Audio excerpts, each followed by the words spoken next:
We're standing in an alcove of a lovely courtyard in the Vatican, and we're looking at Laocoön. This man, Laocoön, was a Trojan priest, and he knew that the gift that had arrived outside of the gates of the city of Troy from the Greeks, their enemies, was in fact a trick, and he tried to warn the city. The gift was a wooden horse filled with Greek soldiers. A goddess who was a protector of the Greeks didn't like this, and to punish him, sent serpents to strangle him and his sons. So it's interesting. When this sculpture was unearthed in the 16th century, it was immediately hailed because we thought it linked up with literature that we had from the ancient world, from ancient Rome, from Pliny. Pliny, the ancient Roman historian, wrote that he had seen a sculpture of this subject in the emperor's palace. Into the 18th century, an important early connoisseur, art historian, a man named Winkelmann, was absolutely convinced that this dated from the 4th century BCE. From the classical period. Well, that's right. It lived up to every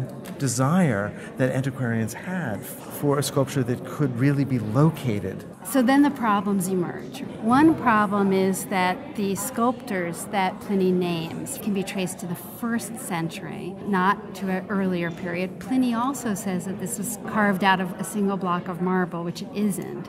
And then to further complicate things, we just need to look at the sculpture. This is a sculpture that is full of dynamism. These bodies are writhing, there's agony, those serpents are muscular, there's a power here, and all of that energy we associate not with the classical period in ancient Greece, but instead with the Hellenistic, that is with the 3rd or the 2nd century.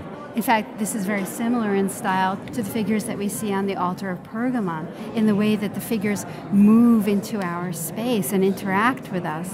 Even the sense of agony, the sense of tragedy that is so dramatic, all of the theatricality here, all of the emphasis on the diagonal, on the serpentine, all of these things we see on the great altar of Zeus at Pergamon, and really it fixes this style in the Hellenistic.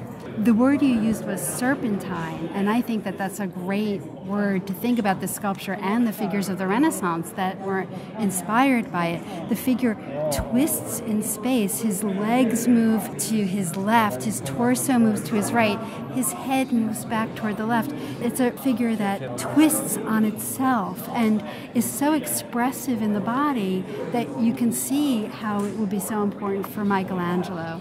As with so many ancient sculptures, especially complicated ones like this, it was found in fragments. And although it is organized and the limbs are in the position we think they belong, we could be wrong, especially concerning Laocoön's right arm.